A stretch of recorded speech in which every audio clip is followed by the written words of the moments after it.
Ibu mertua turunkan aku dan bayiku di tengah jalan tol. Dia tak sadar bahwa aku tahu aibnya. Kubongkar rahasianya hingga ia menangis bersujud kepadaku. Sebelum lanjut ke ceritanya, seperti biasa, jangan lupa absen dari daerah mana saja bunda-bunda semuanya. Agar tali silaturahmi kita makin erat. Yang sudah subscribe, semoga rezekinya makin lancar.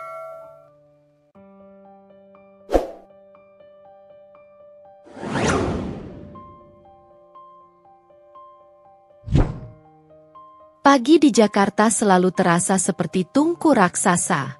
Panasnya belum terik, tapi gerahnya sudah merambat, menggerus kesabaran yang tipis. Namun, pagi ini, suhu kota terasa membakar 2 kali lipat bagiku.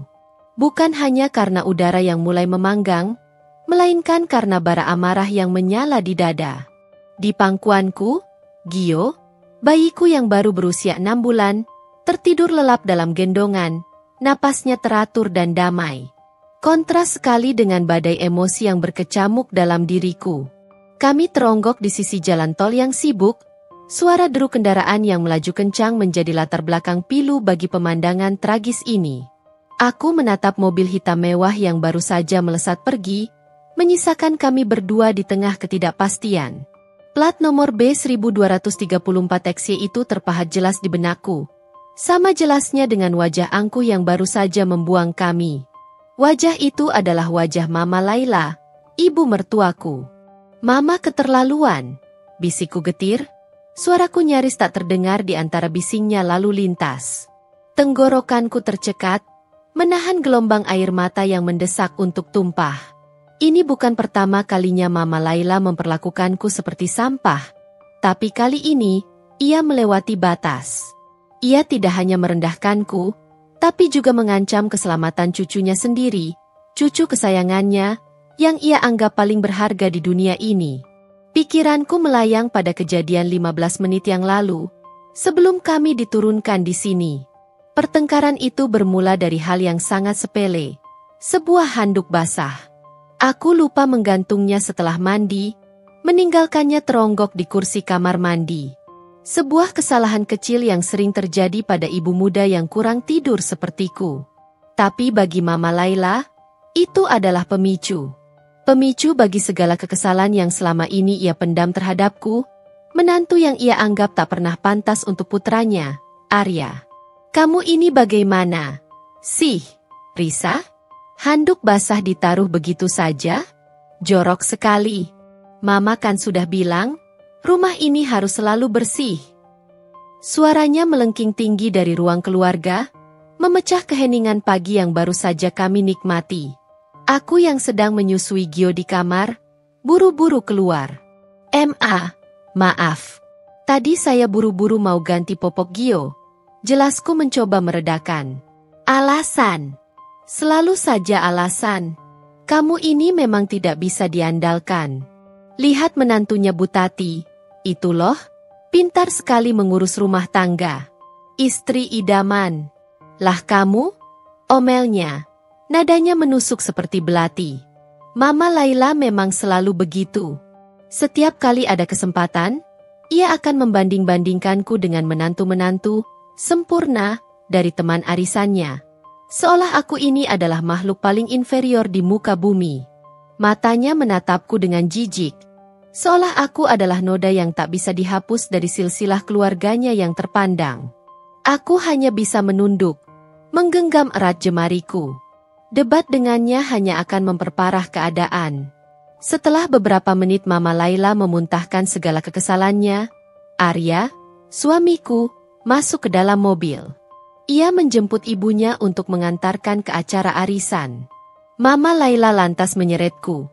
Ayo, Risa, ikut Mama. Jangan cuma diam saja di rumah. Kamu itu menantu saya, harus ikut bersosialisasi. Aku menurut, meskipun malas. Duduk di mobil bersama Mama Laila selalu terasa seperti duduk di atas bom waktu. Dan benar saja, di tengah perjalanan, obrolan Mama Laila kembali menyerempet tentang kekuranganku sebagai istri dan ibu. Ia menyinggung cara menyusui Gio yang menurutnya salah, cara berpakaianku yang dianggapnya tidak pantas, hingga cara aku berbicara yang menurutnya kurang halus.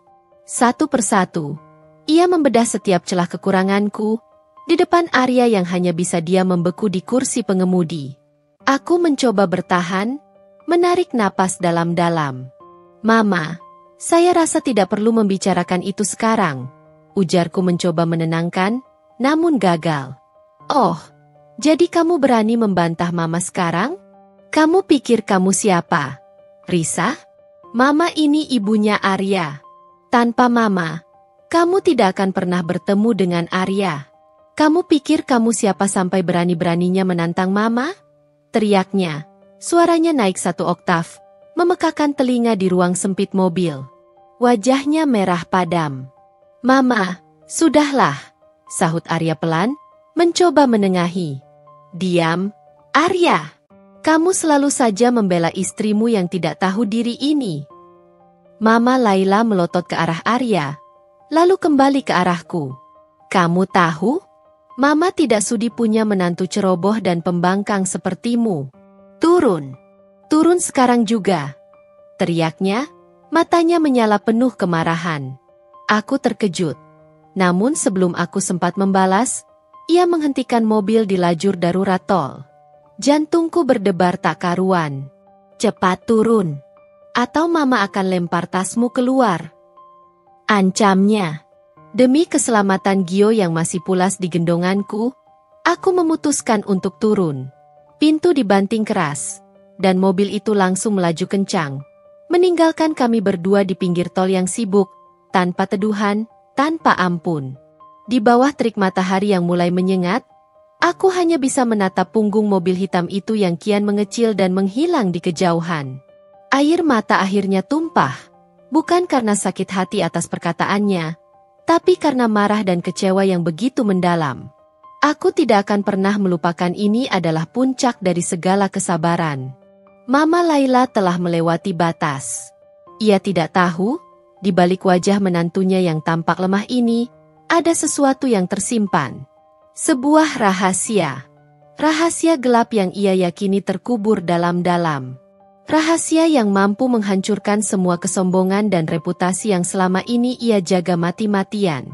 Dan sekarang, aku tahu, saatnya telah tiba untuk membongkar semuanya. Ditinggalkan begitu saja di pinggir tol dengan bayi di gendongan, rasanya seperti dilempar ke tengah samudra luas tanpa pelampung. Panas matahari kian menyengat, membuat kulitku perih dan Gio mulai menggeliat tak nyaman, rewel karena kegerahan. Aku tahu, aku harus segera mencari perlindungan. Dengan sisa tenaga, aku berjalan terseok-seok menyusuri bahu jalan yang panas, mata tak henti menyapu mencari taksi yang kosong atau setidaknya sebuah jembatan penyeberangan untuk berteduh. Setiap langkah terasa berat, bukan hanya karena beban tubuh Gio, tapi juga karena beban emosi yang menghimpit. Sepanjang perjalanan yang terasa tak ada habisnya itu, pikiranku berputar, kembali ke masa lalu yang tak pernah bisa kulepaskan sepenuhnya. Hubunganku dengan Mama Laila memang tak pernah mulus, bagai dua kutub magnet yang selalu saling menolak. Sejak awal, ia tak pernah merestui hubunganku dengan Arya. Aku, Risa, hanyalah gadis biasa dari keluarga sederhana di pinggiran Jakarta, seorang mahasiswi yang harus bekerja paruh waktu untuk membiayai kuliah. Sementara Mama Laila adalah seorang sosialita kelas atas. Nyonya besar dengan koneksi luas di Jakarta, sering tampil di majalah-majalah gaya hidup, dan sangat menjaga citranya di mata masyarakat. Baginya, aku hanyalah aib, sebuah cacat yang bisa merusak garis keturunan keluarganya yang terpandang. Setibanya di rumah kos yang sempit dan pengap, setelah mencuci muka dan mengganti pakaian, aku langsung menyambungkan flash disk itu ke laptop lamaku. Awalnya, aku mengira isinya adalah dokumen bisnis biasa, mungkin presentasi atau laporan keuangan. Tapi, saat aku membuka sebuah folder yang tersembunyi, yang diberi nama samar, Proyek Xfin, mataku membelalak. Di dalamnya ada beberapa file rekaman suara dengan ekstensi WAV dan juga scan dokumen dalam format PDF. Salah satu rekaman itu, yang berdurasi cukup panjang, adalah percakapan Mama Laila dengan pria paruh baya tadi. Suara Mama Laila, yang biasanya melengking angkuh dan penuh percaya diri, kini terdengar khawatir, nyaris putus asa.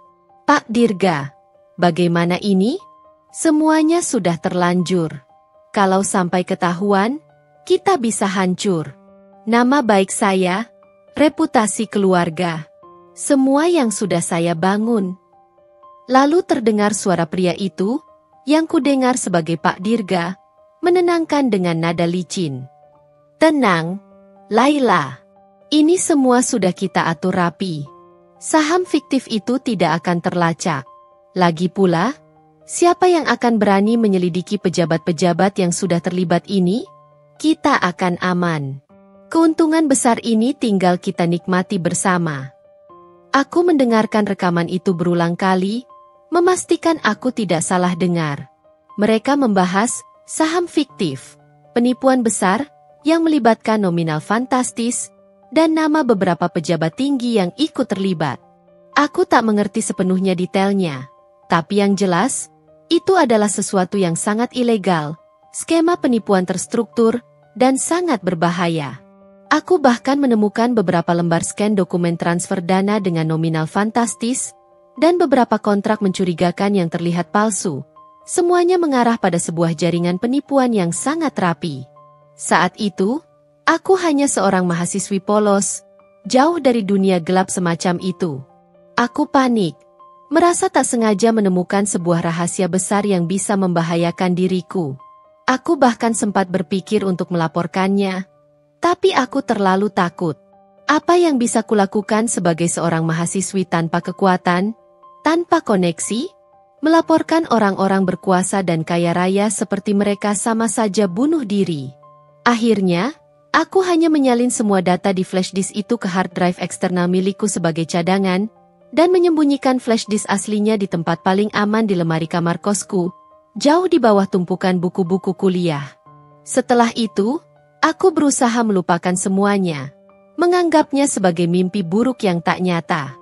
Aku tak pernah membayangkan bahwa wanita dalam rekaman itu, seorang sosialita yang terlihat sempurna di mata publik, suatu hari nanti, akan menjadi ibu mertuaku, dan rahasia yang kusimpan ini akan menjadi senjataku. Kilasan memori itu lenyap, digantikan dengan realita terik jalan tol dan tangisan lirih Gio di gendonganku. Aku sudah berhasil mendapatkan taksi, dan kini dalam perjalanan pulang menuju rumah.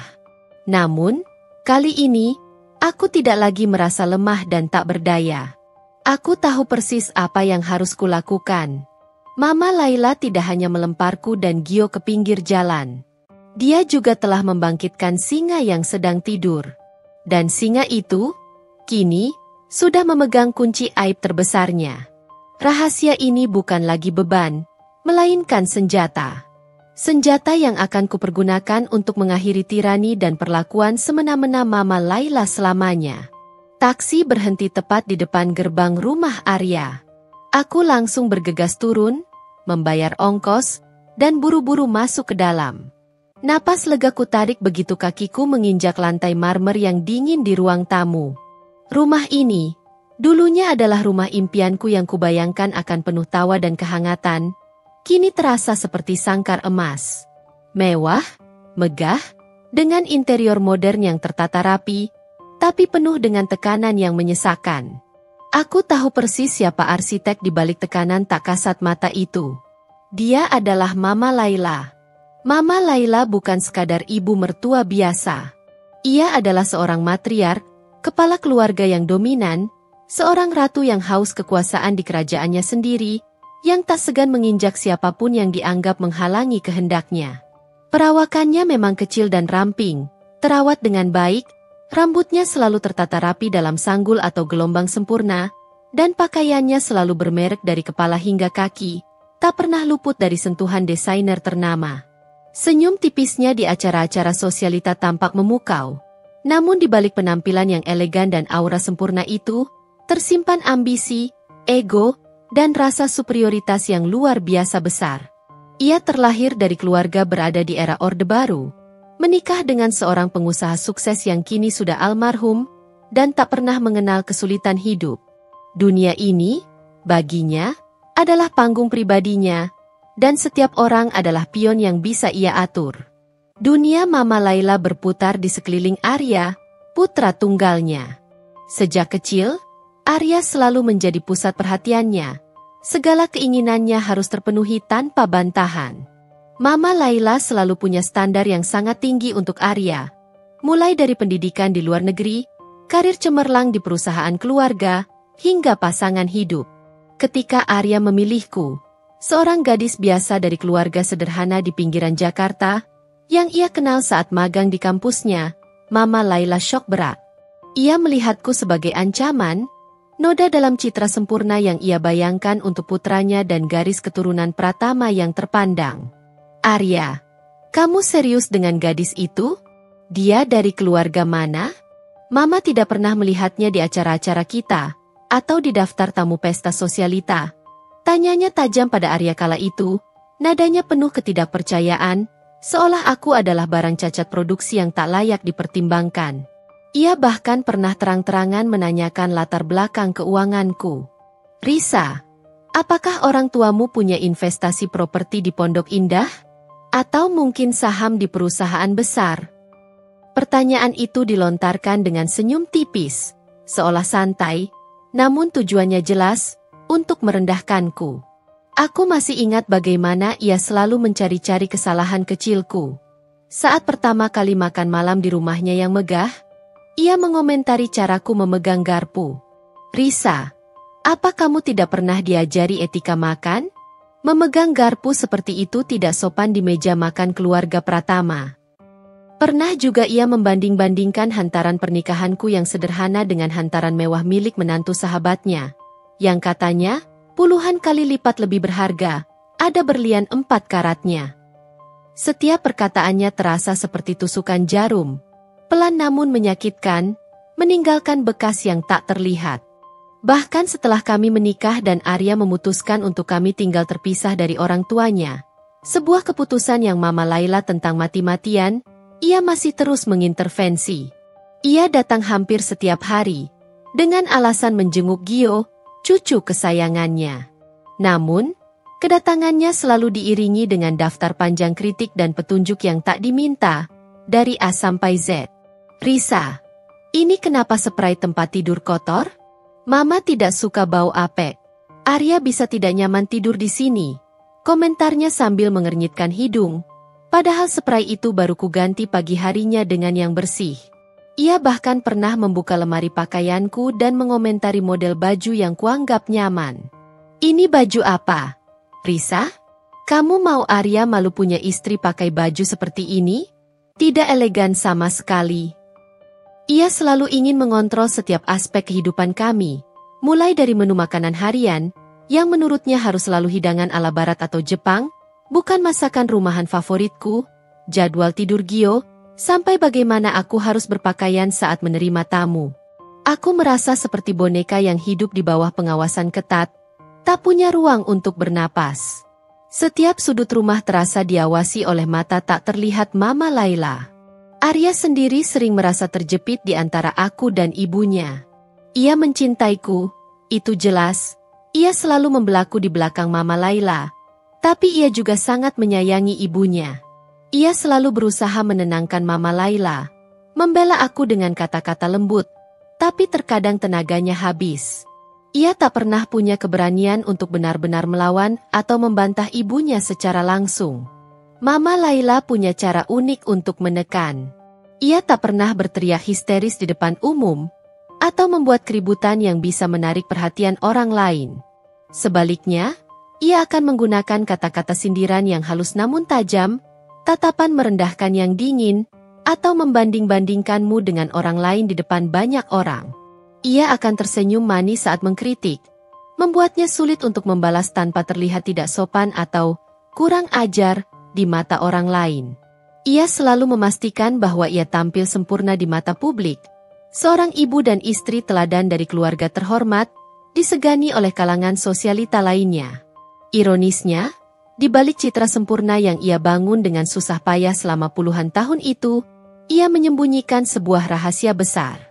Sebuah aib yang jika terungkap, akan menghancurkan seluruh bangunan reputasi, kekuasaan, dan kebanggaan yang ia miliki seumur hidup. Sebuah rahasia yang kini ada di tanganku, tersimpan aman dalam sebuah hard drive eksternal kecil yang tersimpan di dalam lemari. Aku meletakkan Gio perlahan di tempat tidur. Ia masih tertidur pulas, dengan pipi gembilnya yang kemerahan. Aku memandangi wajahnya yang damai. Demi dia, aku harus bertindak. Aku tak bisa terus-menerus hidup di bawah bayang-bayang Mama Laila yang selalu merendahkan dan mendominasi. Peristiwa di jalan tol tadi adalah puncaknya. Ia sudah menyentuh batas yang tak bisa lagi dimaafkan. Ia telah menginjak harga diriku sebagai seorang ibu, dan yang lebih penting, mengabaikan keselamatan cucunya sendiri. Aku berjalan menuju lemari, di mana aku menyimpan hard drive eksternal lama berisi salinan rekaman itu, tersembunyi di balik tumpukan buku-buku kuliahku yang tak pernah kubuang. Sebuah senyum tipis, campur aduk antara getir dan tekad, terukir di bibirku. Mama Laila terlalu percaya diri, terlalu yakin bahwa tak ada yang tahu tentang sisi gelapnya. Ia tak sadar, bertahun-tahun yang lalu, saat ia sibuk dengan intrik kotornya, ada seorang gadis muda yang tak sengaja menjadi saksi. Dan gadis itu, kini, adalah menantunya. Aku mengambil hard drive itu, merasakan beratnya di telapak tanganku. Berat ini bukan hanya berat fisik dari sebuah perangkat elektronik, tapi juga berat dari sebuah keputusan besar yang akan mengubah segalanya. Sebuah keputusan yang akan mengguncang pondasi kekuasaan Mama Laila. Suara tangisan Gio yang pecah memecah keheningan rumah begitu aku berhasil masuk dan menutup pintu. Bayi itu merengek hebat. Wajahnya memerah padam, dan kulitnya terasa hangat karena kepanasan dan rasa tidak nyaman yang mencengkeramnya. Aku buru-buru menggendongnya, menepuk-nepuk punggungnya dengan lembut, berbisik kata-kata penenang, berusaha sekuat tenaga untuk meredakan gejolak dalam dirinya. Pikiranku masih dipenuhi kabut amarah yang pekat dan kekecewaan yang menggerogoti. Bagaimana bisa seorang ibu, bahkan jika itu ibu mertua sekalipun, tega menurunkan menantu dan cucunya sendiri di tengah jalan tol yang ramai, tanpa peduli bahaya yang mengintai? Aku benar-benar tak habis pikir. Setelah berhasil menenangkan Gio dan menidurkannya kembali di boks bayi yang nyaman, aku menyandarkan tubuh lelahku di sofa ruang keluarga. Rumah ini, yang seharusnya menjadi pelabuhan aman, kini terasa begitu sepi dan kosong tanpa Arya di sampingku. Ia pasti sudah berada di kantornya sekarang, tenggelam dalam kesibukan pekerjaan, tak tahu menahu drama mengerikan yang baru saja terjadi pada istri dan anaknya. Aku menghela napas panjang, mengurut pelipis yang berdenyut. Kejadian tadi pagi benar-benar puncaknya. Dan semua itu bermula dari hal yang sangat sepele, namun berhasil memicu ledakan yang tak terkendali. Pagi itu, suasana masih cukup tenang, sebelum Mama Laila datang menjemput Arya. Aku sedang terburu-buru seperti biasa, dikejar waktu. Gio terbangun lebih awal dari biasanya, dan popoknya sudah penuh. Aku langsung membawanya ke kamar mandi untuk membersihkannya. Lalu dengan cepat aku mandi kilat dan buru-buru memakai pakaian, sambil sesekali melirik Gio yang sudah mulai rewel lagi. Dalam kepanikan dan ketergesaan itu, aku tanpa sadar meninggalkan handuk basah yang baru kupakai tergeletak begitu saja di kursi kecil di sudut kamar mandi. Sebuah kelalaian kecil. Sungguh, ibu muda mana yang tidak pernah lupa hal sepele seperti itu? Apalagi dengan kondisi kurang tidur dan selalu sibuk mengurus bayi berusia 6 bulan yang menuntut perhatian penuh? Setiap detik terasa berharga, dan hal-hal kecil sering terlewatkan. Namun, Mama Laila tidak mengerti. Atau lebih tepatnya, ia tidak mau mengerti. Baginya, setiap celah kecil, setiap kesalahan sepele dalam hidupku adalah amunisi berharga untuk menyerangku. Pukul 8 pagi, bel rumah berbunyi nyaring. Aku tahu itu Mama Laila. Ia memang punya jadwal rutin menjemput Arya setiap Senin dan Kamis untuk sarapan bersama di restoran mewah, atau pergi arisan dengan teman-teman sosialitanya. Aku mencoba tersenyum ramah saat ia masuk, menggendong Gio yang baru saja kubereskan dan kenakan baju baru. Pagi, Ma. Sapaku, berusaha terdengar ceria, meskipun hatiku sudah mulai was-was. Mama Laila tersenyum tipis. Senyum yang tak pernah benar-benar mencapai matanya yang tajam dan selalu menyorot penilaian. Matanya yang selalu waspada langsung menyapu seluruh ruangan, melakukan inspeksi pagi seperti biasa, mencari-cari noda atau ketidakberesan sekecil apapun. Aku sudah hafal betul kebiasaan ini, sebuah ritual yang membuatku selalu merasa di bawah mikroskop. Pagi, Risa. Gio sudah selesai sarapan? Tanyanya. Langsung mengalihkan perhatian pada cucu kesayangannya. Ia mengambil Gio dari gendonganku tanpa permisi, menciumi pipinya berkali-kali, mengusap lembut rambut halusnya. Raut wajahnya berubah drastis menjadi lembut, penuh kasih sayang, setiap kali ia melihat Gio. Anak itu memang satu-satunya kelemahannya, satu-satunya yang bisa melunakkan ekspresinya yang selalu kaku. Sementara Mama Laila sibuk bercengkrama dengan Gio, melontarkan kata-kata manis yang tak pernah ia tunjukkan padaku, aku memberanikan diri masuk ke kamar mandi untuk mengambil handuk yang terlupakan tadi. Tapi, terlambat. Baru saja aku melangkah 2 atau 3 langkah menuju pintu kamar mandi, suara Mama Laila sudah melengking dari dalam sana, memotong keheningan. Risa, kamu ini bagaimana, sih? Handuk basah kok ditaruh begitu saja di kursi? Jorok sekali. Baunya apek. Apa kamu tidak punya mata? Suaranya menusuk gendang telingaku, seperti tusukan jarum yang tajam. Gio yang semula tenang dalam gendongan Mama Laila, langsung terlonjak kaget dan mulai merengek keras. Wajahnya memerah dan matanya berkaca-kaca. Aku buru-buru mendekat, hatiku mencelos. Maaf, Ma. Tadi saya buru-buru mau ganti popok Gio dan belum sempat menggantungnya. Jelasku, mencoba menjaga nada suaraku agar tetap tenang dan tidak terpancing, meskipun amarah mulai membuncah di dada. Alasan. Selalu saja alasan. Kamu ini memang tidak bisa diandalkan. Lihat menantunya Bu Tati, itu loh, pintar sekali mengurus rumah tangga. Rumahnya bersih mengkilap, bahkan handuknya selalu wangi lavender. Istri idaman. Lah kamu? Kerjaannya cuma tidur, makan, main HP. Anakmu saja yang Mama urus. Kamu itu cuma bisa menyusahkan saja. Omelnya, nadanya semakin tinggi dan menuduh. Jempolnya menunjuk-nunjuk handuk basah itu dengan jijik. Seolah handuk itu adalah sumber penyakit menular paling menjijikkan di dunia. Hatiku mencelos, lebih dalam dari sebelumnya. Anakmu saja yang Mama urus. Kalimat itu seperti belati yang menancap tepat di ulu hatiku. Selama ini, aku berusaha sekuat tenaga menjadi ibu yang baik, istri yang baik. Aku bangun sebelum subuh untuk mengurus rumah, menyiapkan sarapan Arya, mengurus Gio siang dan malam tanpa henti. Aku kurang tidur, tak punya waktu untuk diriku sendiri, bahkan untuk sekadar mandi dengan tenang. Tapi ia tak pernah melihat itu. Baginya, aku hanya menantu yang tidak becus, seorang parasit. Ma, saya juga mengurus Gio. Saya kurang tidur karena harus menyusui dan mengganti popoknya sepanjang malam, kadang saya tidak sempat mengerjakan yang lain. Ujarku, kali ini suaraku mulai bergetar menahan tangis yang mendesak keluar. Air mata sudah menggenang di pelupuk. Kurang tidur? Halah. Jangan drama, Risa. Semua ibu juga begitu. Kamu saja yang lembek. Kalau mau punya kehidupan enak, ya harus kerja keras. Jangan cuma malas-malasan, terus mengharapkan Arya mengurus semuanya. Ia meludahiku dengan kata-kata tajam, tanpa peduli Gio yang kini menangis keras karena kaget dan suasana tegang yang mencekam. Suara Mama Laila yang melengking itu membuat suasana rumah semakin panas. Udara terasa membeku. Konflik sepele tentang sebuah handuk basah kini menjadi pemicu ledakan amarah yang lebih besar, membongkar tumpukan kekesalan dan ketidaksukaan Mama Laila yang selama ini sudah terpendam dan siap meledak.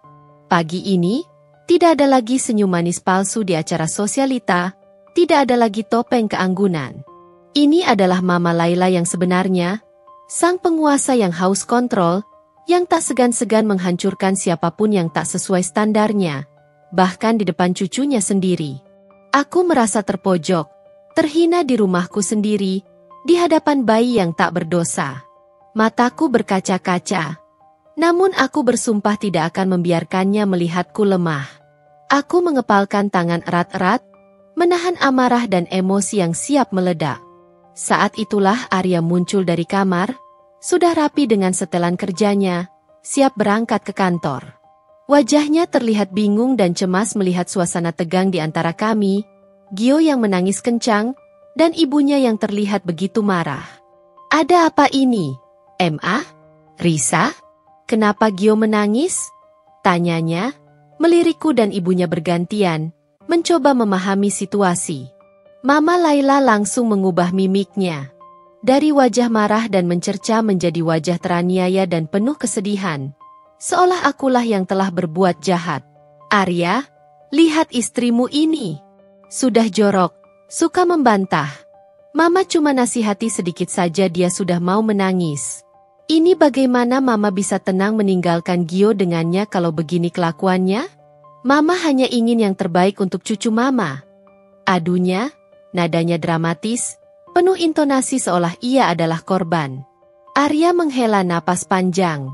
Ia pasti sudah hafal skenario ini. Skenario di mana ibunya selalu menjadi korban. Tapi kali ini, aku tidak akan membiarkannya begitu saja. Ini adalah titik pemicu yang akhirnya menghancurkan kesabaranku seutuhnya. Handuk basah itu bukan hanya sehelai kain, melainkan simbol dari segala tekanan dan perlakuan buruk yang kuterima. Mobil hitam mewah itu melaju kencang, siluetnya berangsur mengecil hingga lenyap dari pandangan, meninggalkan kami berdua di pinggir jalan tol yang sibuk, tanpa ampun, tanpa peduli. Kaca jendela yang gelap pekat tadi memantulkan bayangan samar diriku yang terpaku, berdiri membeku, seolah tak percaya dengan kenyataan pahit yang baru saja kualami. Gio masih menangis dalam gendonganku, tangisannya pecah dan pilu, tak lagi hanya rengekan, melainkan isakan yang menusuk hati, seolah ia bisa merasakan badai kegelisahan dan kemarahan yang membuncah dalam diri ibunya. Aku memeluknya erat, menciumi puncak kepalanya yang basah oleh keringat, berbisik kata-kata penenang yang bahkan tak bisa menenangkan diriku sendiri. Mama, sudahlah. Jangan begini. Suara Arya, putus asa dan terdesak, masih terngiang di telingaku, meskipun ia berada jauh di dalam mobil yang melesat itu. Aku bisa membayangkan ekspresi wajahnya yang terjepit. Di satu sisi ia ingin membelaku, tapi di sisi lain, ia tak kuasa melawan dominasi dan amarah ibunya yang membabi buta. Mama Laila, tentu saja, tak peduli sedikit pun. Ia hanya menatapku dengan mata melotot. Nyala api kemarahan membakar wajahnya yang biasanya kaku dan elegan. Turun. Turun sekarang juga. Risa. Mama tidak sudi punya menantu pembangkang sepertimu. Berani sekali kamu mengajari Mama tentang cara mengurus cucu. Mama tidak mau melihat mukamu lagi. Kamu hanya pembawa sial. Suaranya melengking tajam, memekakan telinga di ruang sempit mobil, bahkan mampu menembus kaca jendela yang tertutup. Tangannya yang mungil dan bertahtakan berlian menunjuk-nunjuk pintu mobil dengan kasar, berulang kali, seolah aku adalah barang sampah tak berguna yang harus segera disingkirkan. Aku masih diam membeku, tubuhku seolah lumpuh. Otakku berusaha keras mencerna situasi. Ini adalah jalan tol, di tengah kota metropolitan yang panas terik, dengan kendaraan yang melaju kencang tanpa henti di samping kami. Menurunkan seorang ibu dengan bayinya di sini sama saja dengan menjerumuskan kami ke dalam bahaya yang nyata. Ini bukan lagi hanya tentang pertengkaran rumah tangga yang biasa. Ini tentang keselamatan. Mama, ini di jalan tol, Ma. Bahaya, ujarku, mencoba berbicara selembut mungkin, suaraku nyaris tak terdengar, berharap sedikit saja akal sehatnya kembali, setidaknya karena memikirkan cucunya. Tapi Mama Laila sudah diambang histeria. Baginya, akal sehat sudah kalah total oleh amarah dan egonya yang membubung tinggi. Ia tak lagi berpikir jernih. Cepat turun, atau Mama akan lempar tasmu keluar. Pilih mana? Cepat. Mama sudah muak dengan drama dan wajah merajukmu itu. Kamu itu hanya beban. Ia membentak lagi. Suaranya menggelegar, dan tangannya sudah siap menarik tas bahuku. Aku menatap Gio yang sudah mulai megap-megap menangis. Napasnya tersengal karena terlalu keras menangis. Debat dengannya saat ini tidak ada gunanya. Hanya akan memperburuk keadaan dan semakin membahayakan Gio. Dengan berat hati dan dada sesak, aku meraih gagang pintu mobil dan membukanya. Udara panas dan bisingnya suara knalpot truk-truk besar langsung menerpa wajahku, menyengat kulit dan paru-paruku. Aku melangkah keluar dengan hati-hati, memegangi Gio erat-erat, agar ia tidak terbangun dari gendongan karena guncangan. Kakiku menginjak aspal yang panas membara, rasa panasnya menembus sol sepatuku. Arya sempat mencoba meraih tanganku, mengucapkan namaku dengan lirih. Namun ia terhalang oleh Mama Laila yang sudah menarik kancing pintu mobil dan membantingnya dengan keras, tanpa jeda. "Mama!" seru Arya. Suaranya terdengar tercekat. Tapi seruannya sudah teredam oleh deru mesin mobil yang langsung melaju kencang, membelah jalanan. Dalam hitungan detik, mobil hitam itu sudah menjadi titik kecil di kejauhan. Lalu menghilang sepenuhnya dari pandanganku, seolah menghapus kami dari keberadaannya. Kami benar-benar ditinggalkan.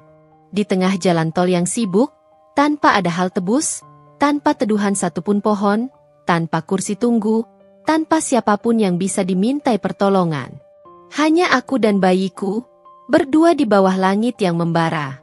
Matahari mulai meninggi, sinarnya menembus lapisan awan tipis, memanaskan aspal di bawah kakiku hingga rasanya seperti terpanggang. Suara klakson yang memekakan dan deru truk-truk besar yang melintas di samping kami terasa menusuk gendang telinga. Setiap hembusan angin kuat dari mobil yang melaju membuatku harus menahan tubuhku agar tidak oleng. Khawatir Gio akan terkejut dan terlepas dari gendongan. Debu dan polusi terasa menusuk hidung. Perasaan terhina, marah yang mendalam, dan tak percaya membanjiri seluruh ragaku. Air mata yang selama ini kutahan, yang sudah menggenang di pelupuk, akhirnya tumpah, mengalir deras membasahi pipiku, bercampur dengan keringat dan debu jalanan. Bukan lagi air mata kesedihan karena perlakuan kasar, melainkan air mata kemarahan yang membara, memicu tekad baja.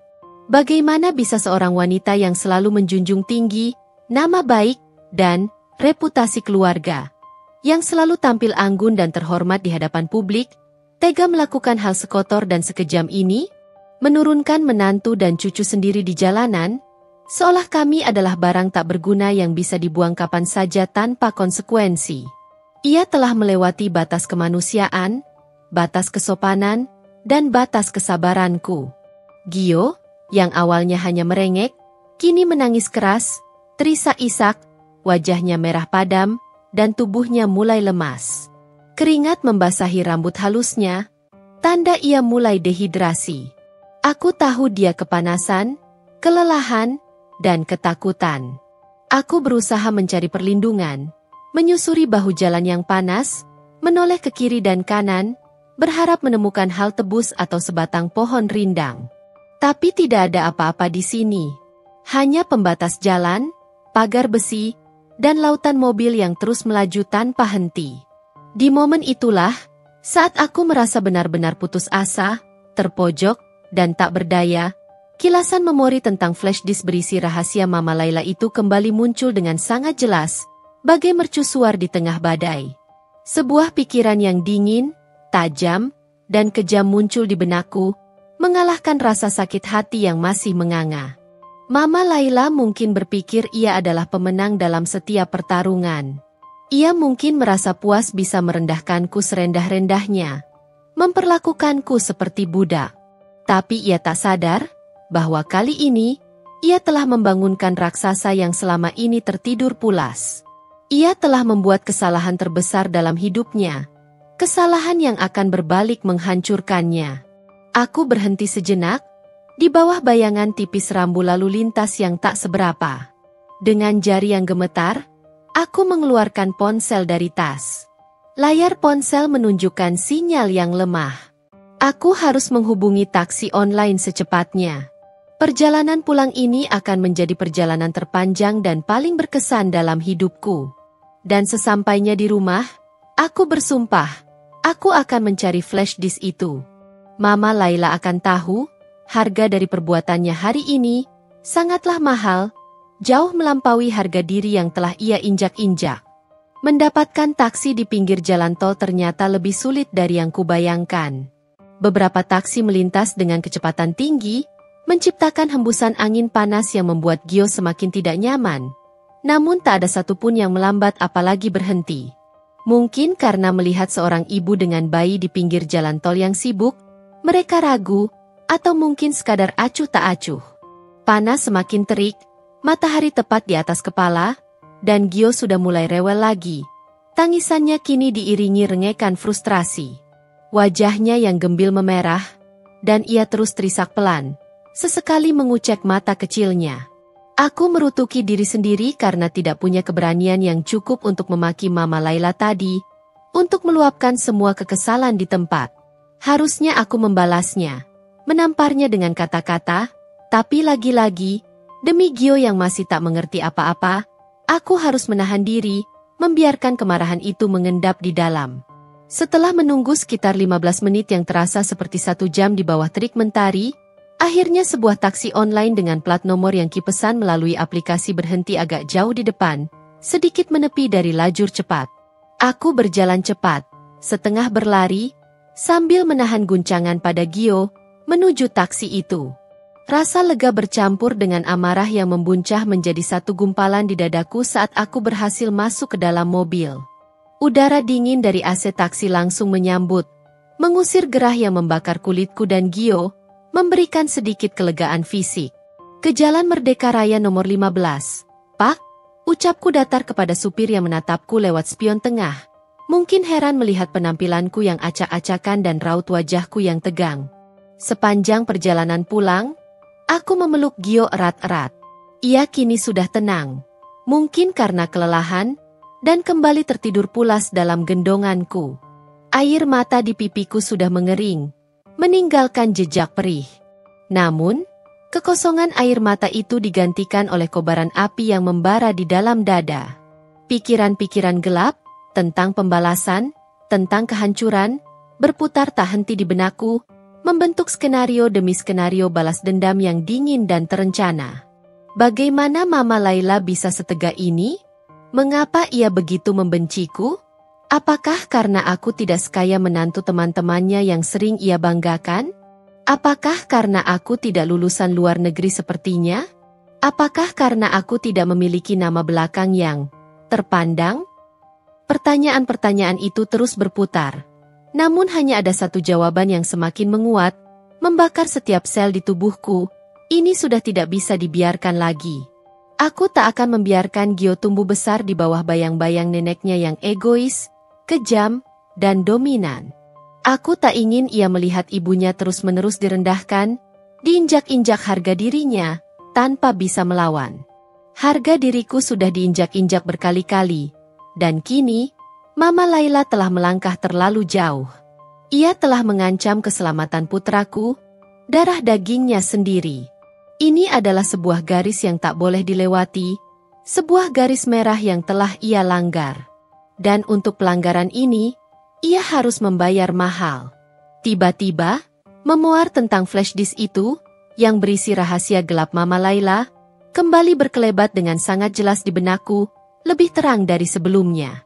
Sebuah senjata yang selama ini kupendam, kuanggap tak relevan. Bahkan sempat kulupakan karena kesibukan mengurus rumah tangga dan bayi. Tapi kini, ia adalah satu-satunya harapan. Harapan untuk mengakhiri penderitaanku, dan harapan untuk mendapatkan keadilan. Aku membayangkan ekspresi Mama Laila saat rahasia itu terbongkar. Wajah angkuhnya akan pucat pasi, matanya akan membelalak ketakutan, dan seluruh kesombongannya akan runtuh menjadi abu. Ia akan hancur lebur. Dan itu adalah pemandangan yang sangat ingin kulihat, yang akan memberiku kepuasan tak terkira. Selama ini, aku selalu berusaha menjadi menantu yang baik, bahkan di bawah tekanan yang tak masuk akal. Aku sabar, penurut, dan selalu berusaha memenuhi semua permintaannya, bahkan yang paling tidak masuk akal sekalipun. Aku pikir, dengan begitu, suatu hari nanti ia akan luluh dan menerima aku sebagai bagian dari keluarga. Aku bahkan pernah membayangkan ia akan memanggilku, Nak, dengan tulus. Tapi aku salah besar. Kebaikan hanya dianggap kelemahan oleh Mama Laila. Kesabaranku justru membuatnya semakin berani menginjak-injakku, merasa superior. Ia tak pernah peduli dengan usahaku, dengan pengorbananku yang tak terlihat. Ia hanya melihat kekuranganku, bahkan yang ia ciptakan sendiri dalam benaknya. Kita akan pulang, Gio. Mama janji, Mama akan membuat Mama Laila tahu diri. Mama akan membuatnya menyesali perbuatannya hari ini. Bisikku pada bayiku yang kini sudah kembali tertidur, lelah setelah menangis dan kepanasan. Kata-kata itu kuucapkan bukan hanya untuk Gio, tapi juga untuk diriku sendiri, sebagai janji dan sumpah yang tak akan kuhianati. Ponselku berdering, layar menampilkan nama Arya. Aku ragu untuk menjawabnya. Apa yang akan kukatakan padanya? Apakah aku harus menceritakan semuanya saat ini juga? Atau sebaiknya aku menyelesaikan ini sendiri dulu, memberinya kejutan yang tak terduga? Aku memilih untuk tidak mengangkatnya. Biarlah ia khawatir. Biarlah ia tahu bagaimana rasanya ditinggalkan, meskipun hanya sebentar. Biarlah ia merasakan sedikit dari apa yang kurasakan. Sisa perjalanan terasa singkat, diisi dengan perencanaan matang dalam benakku. Aku harus menemukan flash disk itu. Aku harus memastikan semua bukti masih lengkap dan kuat. Aku harus mempersiapkan segalanya. Aku harus menunjukkan pada Mama Laila bahwa menantu yang selama ini ia remehkan, yang ia anggap tak punya kekuatan, justru memiliki kartu as yang bisa menghancurkan seluruh hidupnya, yang bisa membuat reputasinya yang ia jaga seumur hidup hancur berkeping-keping. Sesampainya di rumah, aku langsung melangkah masuk, tidak membuang waktu sedetik pun. Aku menuju kamarku, tempat di mana aku menyimpan hard drive eksternal lama yang berisi salinan rekaman rahasia itu. Tanganku gemetar saat meraihnya, bukan karena takut, tapi karena antisipasi. Beratnya di telapak tanganku terasa begitu signifikan. Ini bukan sekadar alat penyimpanan data. Ini adalah kunci kebebasanku. Kunci yang akan membebaskanku dari cengkeraman Mama Laila, dan akan mengembalikan martabatku. Jalan pulang yang penuh dendam ini, akan segera berakhir dengan sebuah pertarungan yang akan mengubah segalanya. Napas lega yang kurasakan saat memasuki rumah hanya bertahan sesaat. Segera digantikan oleh gelombang urgensi yang mendesak dan energi yang aneh. Aku harus menemukan flash disk itu. Setiap detik yang terbuang terasa seperti memberikan kesempatan bagi Mama Laila untuk lolos dari konsekuensi perbuatannya, untuk kembali pada tingkah laku dominannya yang biasa. Gio sudah tenang di boks bayinya, tertidur pula setelah drama pagi yang menguras energinya. Aku memanfaatkan kesempatan itu, menyingkirkan sejenak rasa lelah yang masih membebani tubuh dan pikiran. Langkahku terarah langsung menuju kamar tidur, ruangan yang menjadi saksi bisu kebahagiaan dan juga kepedihanku bersama Arya. Aku membuka lemari pakaianku, mengeluarkan tumpukan baju dan beberapa kotak penyimpanan yang berisi barang-barang pribadi. Aku tahu persis di mana aku menyimpannya dulu. Dulu, saat masih tinggal di kos sederhana yang hanya memiliki satu kamar, aku menaruh flash disk itu di bawah tumpukan buku kuliah sebagai tempat paling aman dan tak terduga. Setelah menikah dan pindah ke rumah Arya yang jauh lebih besar ini, aku memindahkan semua barang pribadiku ke sini, dan ingatanku mengatakan bahwa flash disk itu ada di salah satu kotak yang jarang kubuka. Sebuah kotak karton berukuran sedang, yang sudah agak usang, berlabel kuliah memori, dengan tulisan tangan kecilku yang mulai pudar, menjadi sasaranku. Kotak itu tersimpan paling dalam di rak lemari, di bawah tumpukan selimut tebal dan beberapa tas yang jarang kupakai. Aku menariknya keluar dengan sedikit kesulitan, menggeser barang-barang di depannya. Debu tipis menempel di permukaannya, menunjukkan berapa lama kotak ini tidak tersentuh. Betapa lamanya aku tak lagi menengok memori-memori lama. Jantungku berdebar tak karuan, kombinasi aneh antara antisipasi, harapan, dan ketegangan yang mencekik. Aku membuka kotak itu perlahan. Bau kertas lama, buku-buku usang, dan sedikit aroma potpourri kering langsung menyeruak, membawa kembali kenangan masa lalu yang jauh dari konflik ini. Di dalamnya, ada tumpukan buku catatan kuliah yang penuh coretan, skripsi lama yang sudah menguning, beberapa foto polaroid buram teman-teman lama saat kami masih sering nongkrong di kafe, dan setumpuk surat dari sahabat-sahabatku yang kini sudah jarang bertemu. Aku menggeser semua isinya satu persatu, dengan tangan meraba-raba ke dasar kotak, mencari bentuk kecil dan padat dari flash disk perak itu. 1 menit, 2 menit, 5 menit berlalu. Aku mulai panik. Apakah aku salah tempat? Apakah flash disk itu hilang? Keringat dingin mulai membasahi pelipisku. Jika rahasia itu tidak ada di tanganku, maka semua rencana dan tekad yang baru saja kubangun akan runtuh seketika, seperti istana pasir dihantam ombak. Mama Laila akan kembali berkuasa, dan aku akan kembali menjadi menantu yang tertindas, tak berdaya. Pikiran itu membuat perutku mual, membayangkan kembali teror mental yang harus kuhadapi. Aku mengeluarkan semua isi kotak, menumpuknya tak beraturan di lantai kamar. Buku-buku berhamburan, kertas-kertas berserakan, fotoku dengan teman-teman kini berserakan di karpet. Aku mengamati setiap sudut kotak kosong itu, meraba setiap lipatan karton, memastikan tidak ada yang terlewat. Nihil. Flash disk itu tidak ada. Rasa putus asa mulai merayapi. Aku terduduk di lantai, menatap barang-barang yang berserakan di sekelilingku. Apakah aku hanya berhayal? Apakah rekaman itu tidak pernah ada? Tidak. Aku ingat jelas. Suara Mama Laila yang khawatir, suara Pak Dirga yang licin. Itu nyata. Ingatan tentang percakapan itu terlalu detail untuk hanya menjadi imajinasi. Lalu di mana benda itu? Di mana? Mataku menyapu ruangan, mencoba mengingat kembali di mana terakhir kali aku meletakkannya. Kapan terakhir aku melihatnya? Ingatanku berputar ke masa-masa awal pernikahan, sekitar setahun lalu. Saat itu, aku masih sering bolak-balik dari rumah ini ke kosan lamaku untuk membereskan barang-barang yang tersisa. Ada satu tas yang selalu kubawa saat itu. Tas jinjing kulit berwarna coklat tua yang kupakai sehari-hari untuk membawa laptop mini dan buku. Tas itu kini tergeletak di sudut kamar, di dekat meja rias. Jarang kupakai lagi setelah memiliki tas yang lebih praktis untuk membawa perlengkapan bayi yang seabrek. Dengan langkah cepat, jantung berdebar tak sabar, aku meraih tas itu. Tas itu terasa sedikit berat di tanganku. Aku mengosongkan isinya di atas tempat tidur. Dompet, ponsel lamaku, beberapa potong lipstik yang sudah lama tak terpakai, kunci-kunci cadangan, beberapa nota belanja dari supermarket. Dan di bagian paling bawah, di salah satu kantong kecil beresleting yang nyaris tak terlihat, yang biasanya kugunakan untuk menyimpan uang koin atau kartu nama, ada sesuatu yang keras dan dingin. Jantungku berdegup kencang. Kali ini bukan karena panik, tapi karena antisipasi yang luar biasa. Tanganku gemetar saat merogohnya, merasakan bentuk familiar yang kurindukan. Dan di sanalah, tergeletak di antara lipatan kain, sebuah flash disk kecil berwarna perak metalik, persis seperti yang kuingat, berkilau redup di bawah cahaya lampu kamar. Sebuah desahan lega bercampur euforia lolos dari bibirku.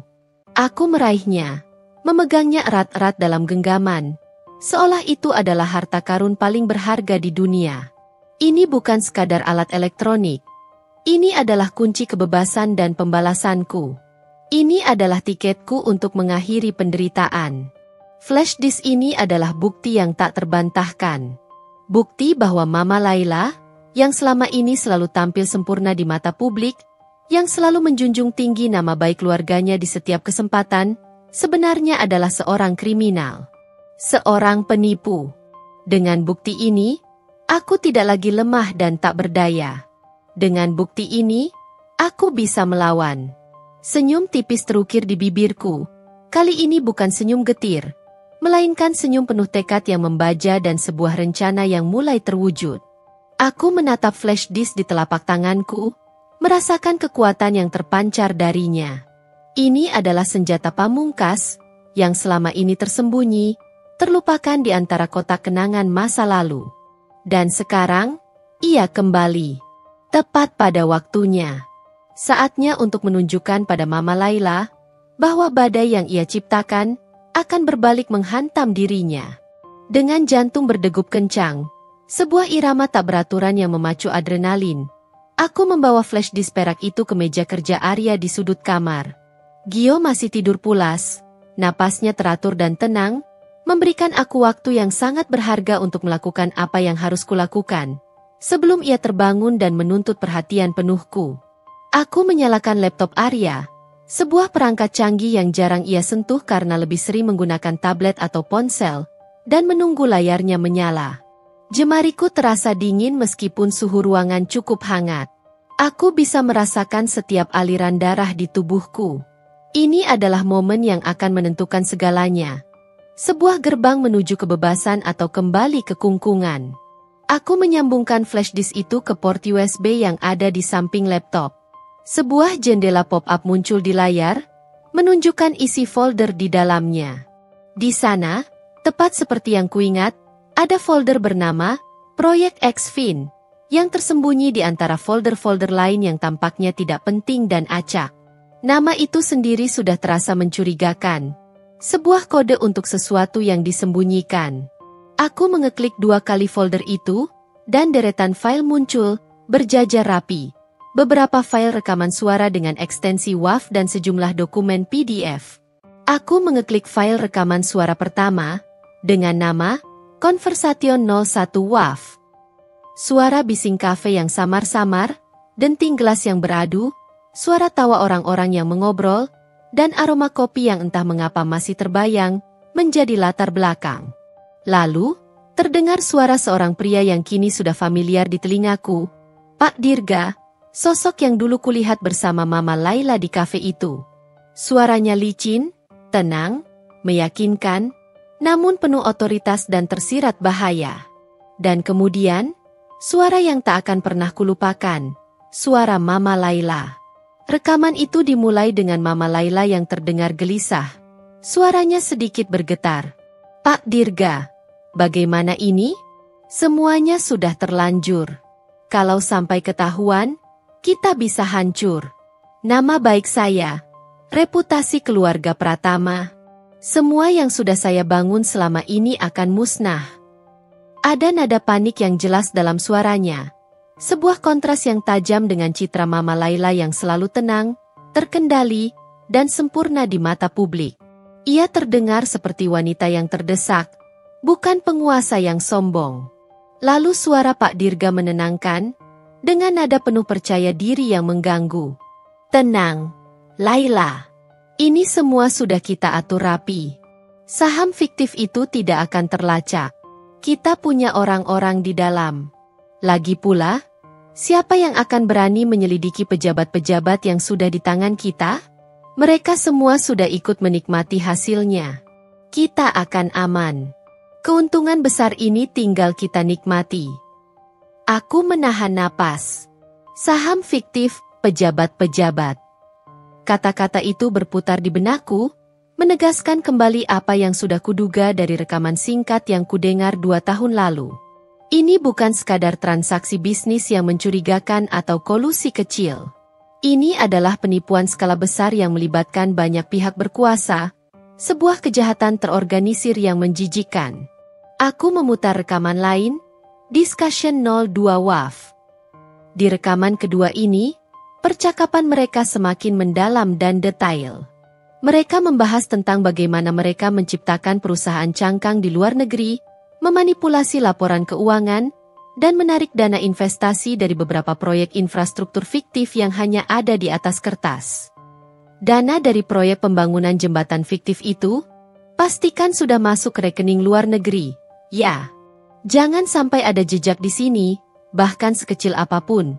Suara Mama Laila terdengar lebih tegas, menunjukkan bahwa ia bukan hanya korban atau partisipan pasif, tapi juga dalang utama yang aktif dan mengendalikan operasi.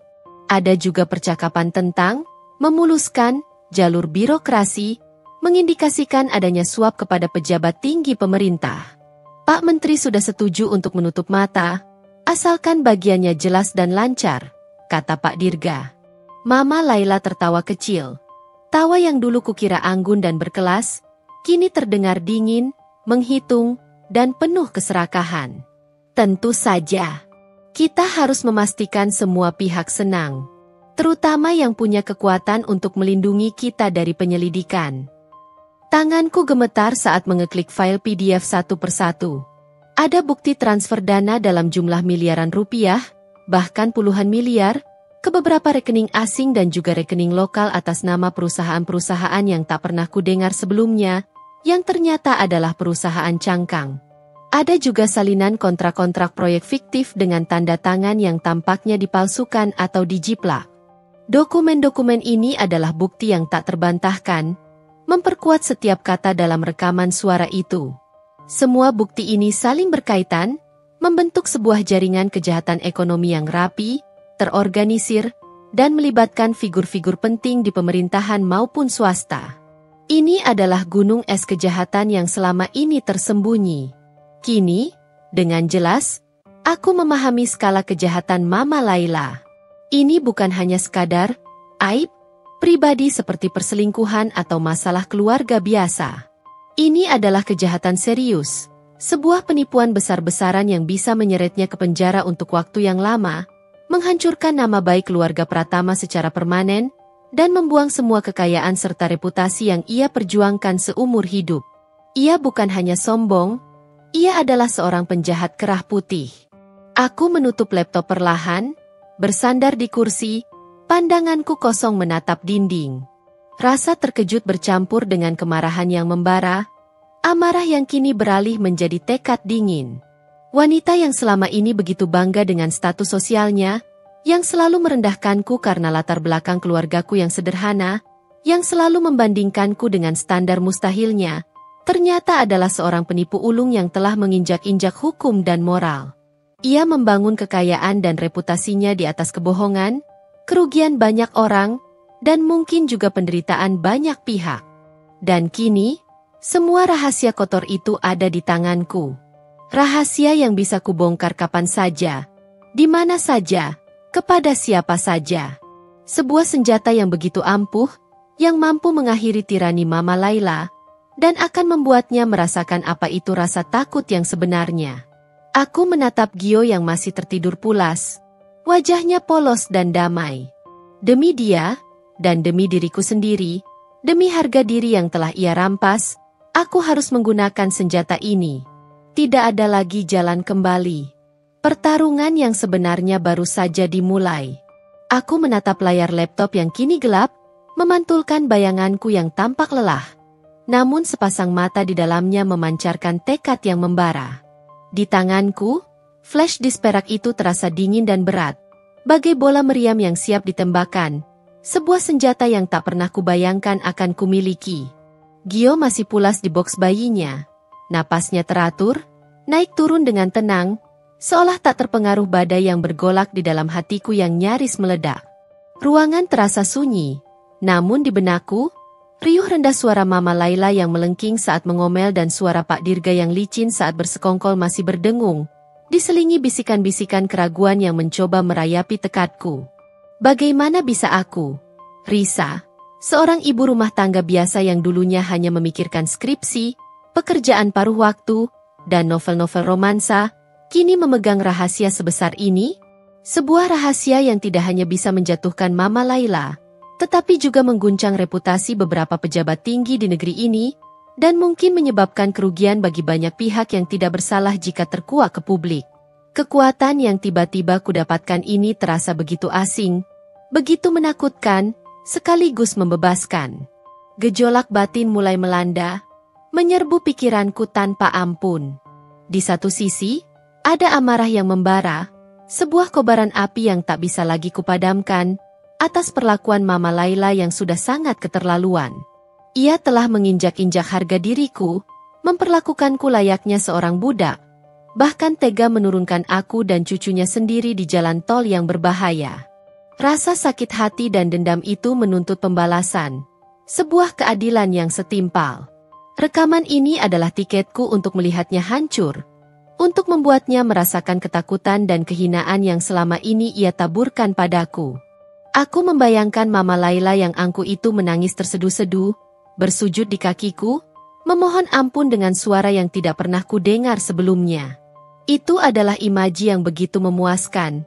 Sebuah fantasi yang nyaris sempurna. Melakukan itu padanya. Pada Arya yang selalu mendukungku. Lalu ada Gio. Mata polosnya, pipi gembilnya, senyum kecilnya saat tidur. Ia adalah permata hati kami. Apakah ia pantas memiliki seorang nenek yang dipenjara dan seorang ibu yang dicap oleh masyarakat sebagai perusak keluarga atau penyebar aib demi balas dendam pribadi? Aku ingin Gio tumbuh di lingkungan yang damai, penuh cinta, tanpa drama dan permusuhan yang tak berkesudahan. Apakah membongkar rahasia ini ke akar-akarnya adalah cara terbaik untuk mencapai kedamaian itu? Atau justru akan memperpanjang konflik, meskipun dalam bentuk yang berbeda, menjadi perang dingin yang tak pernah usai? Pilihan ini terasa begitu berat. Membebani bahuku hingga terasa nyeri. Membalas dendam secara total berarti memuaskan ego dan harga diri yang terluka parah. Namun konsekuensinya bisa sangat luas, tak terduga, dan melibatkan orang-orang yang kucintai, bahkan mereka yang tak bersalah. Menahan diri berarti menelan pahitnya penghinaan lagi, membiarkan Mama Laila terus berkuasa dengan angkuhnya, namun mungkin menjaga kedamaian semu dalam keluarga, setidaknya untuk Arya dan Gio. Aku memejamkan mata erat-erat, mencoba menenangkan badai dalam diriku, mencari titik terang di tengah kegelapan. Ingatan tentang wajah Mama Laila yang penuh kemenangan, tatapan merendahkannya saat meninggalkanku di tol, kembali menyeruak, membakar amarahku. Dia tak sadar bahwa aku tahu aibnya. Kalimat itu kembali bergema di benakku, menjadi semacam mantra kekuatan. Ya, dia tidak tahu. Dan ketidaktahuannya itulah yang memberiku kekuatan terbesar. Aku tidak ingin menjadi seperti Mama Laila, yang rela melakukan apa saja demi kekuasaan dan citra, yang tidak peduli siapa yang harus diinjak demi kepentingannya. Aku tidak ingin menjadi penyebab kehancuran total seseorang, bahkan jika orang itu pantas mendapatkannya. Tapi aku juga tidak bisa diam. Aku tidak bisa membiarkan diriku dan anakku terus-menerus diinjak-injak, diperlakukan seperti barang tak berharga. Aku harus melawan. Sebuah ide mulai terbentuk di benakku, perlahan namun pasti, jernih seperti air yang mengalir. Sebuah jalan tengah. Balas dendam, tapi bukan balas dendam yang merusak total. Aku tidak akan membongkar rahasia ini ke publik, tidak akan menyeret nama keluarga Arya ke dalam lumpur dan skandal nasional. Itu terlalu jauh. Tapi aku akan menggunakannya. Menggunakannya sebagai tuas, sebagai alat tawar, sebagai kekuatan tersembunyi untuk memaksakan perubahan. Untuk membuat Mama Laila bertekuk lutut dan mengubah perilakunya secara fundamental, tanpa harus menghancurkan segalanya. Ini bukan tentang menjatuhkan Mama Laila ke penjara. Ini tentang membebaskan diriku dari penindasannya. Ini tentang menegakkan harga diri dan mendapatkan kembali kendali atas hidupku. Ini tentang menunjukkan padanya bahwa aku tidak lagi lemah. Bahwa aku punya kekuatan yang jauh lebih besar dari yang ia bayangkan. Sebuah kartu as yang bisa mengubah dinamika kekuasaan di antara kami. Aku akan membuat dia menangis, bersujud, bukan karena takut penjara dari hukum negara, tapi karena takut semua aibnya terbongkar di hadapan dunia sosialita yang sangat ia junjung tinggi. Rasa takut yang akan membuatnya takluk dan mengubah segalanya. Aku bangkit dari kursi, melangkah pelan ke arah boks bayi Gio. Aku menatapnya, mengusap pipinya lembut dengan ibu jari. Ia tersenyum kecil dalam tidurnya. Senyuman polos yang menguatkan tekadku. Mama tidak akan membiarkanmu tumbuh dalam ketakutan. Sayang, bisikku lirih. Mama akan melindungi kita. Dan Mama akan memastikan kita hidup dengan damai dan bahagia. Tekadku kini bulat, kokoh seperti baja. Aku akan menghadapi Mama Laila. Aku akan menggunakan rahasia ini, tapi bukan sebagai penghancur, melainkan sebagai penyeimbang kekuatan. Pilihan berat itu kini terasa lebih ringan, seperti beban yang terangkat dari bahuku. Aku tahu apa yang harus kulakukan, dan aku siap menghadapinya. Malam tiba, membawa serta dingin yang perlahan merayapi rumah. Aku masih di kamar, duduk di meja kerja Arya, menatap flash disk di depanku yang kini terasa seperti kunci takdir. Gio sudah tertidur nyenyak di box bayinya. Napasnya teratur dan tenang, sebuah pengingat akan alasan utama tekadku ini. Aku tahu aku harus berbicara dengan Arya sebelum melangkah lebih jauh. Ia berhak tahu kebenaran ini. Selain itu, aku butuh dukungannya, atau setidaknya pengertiannya yang tulus, jika aku ingin melangkah maju. Pintu depan terdengar dibuka, diikuti suara langkah kaki familiar yang mendekat. Aku tahu itu Arya pulang. Aku menarik napas dalam-dalam, menyiapkan diri untuk percakapan berat yang akan kami hadapi. Aku mendengar ia memanggil namaku dari ruang tamu, suaranya sedikit cemas, lalu langkahnya bergegas menuju kamar. Ia masuk, dengan tas kerja masih di tangan, dan melihatku duduk di meja, serta Gio yang sudah terlelap damai. Wajahnya terlihat letih setelah seharian bekerja, namun matanya langsung menunjukkan kekhawatiran yang mendalam saat melihat raut wajahku yang tegang dan ekspresi yang tak biasa. "Risa, kamu kenapa? Kenapa tidak angkat teleponku tadi?" "Mam." Ia tidak melanjutkan kalimatnya. Suaranya tercekat. Sepertinya ia sudah tahu, atau setidaknya merasakan, ada sesuatu yang sangat tidak beres. "Mama keterlaluan, Arya," ujarku datar, tanpa ekspresi berlebihan. Aku tidak ingin menangis lagi di depannya. Aku ingin Arya melihatku sebagai seorang wanita yang kuat, yang telah melewati batas kesabaran, bukan lagi yang lemah dan tertindas. Dia menurunkan aku dan Gio di tengah jalan tol. Wajah Arya langsung memucat.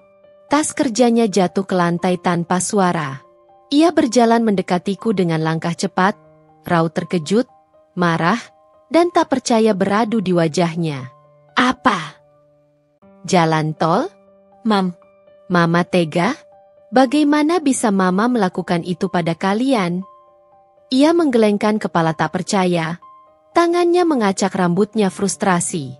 Aku tidak tahu harus berkata apa. "Risa, aku minta maaf. Mama memang sering berlebihan. Tapi ini di luar batas akal sehat. Bagaimana jika terjadi sesuatu pada kalian?" Ia terdahap, meraih tanganku yang terasa dingin, menggenggamnya erat, seolah ingin meyakinkan dirinya bahwa kami baik-baik saja. "Aku sudah capek, Arya," ujarku, suaraku bergetar, namun aku menahan air mata agar tidak jatuh. "Aku sudah mencoba sabar selama ini. Aku sudah mencoba jadi menantu yang baik, memenuhi semua keinginannya yang tak masuk akal. Tapi Mama tidak pernah melihat itu. Ia hanya melihat kekuranganku, bahkan ia tega membahayakan Gio, cucu kesayangannya sendiri." Arya mengangguk. Matanya menatapku dengan simpati yang mendalam. Ia membelai rambutku dengan lembut. "Aku tahu, sayang. Aku tahu. Aku juga sudah sering menegurnya, berusaha menjelaskan padanya. Tapi Mama selalu punya 1000 alasan, dan ia tidak pernah mau mendengar." Ia menarikku ke dalam pelukannya.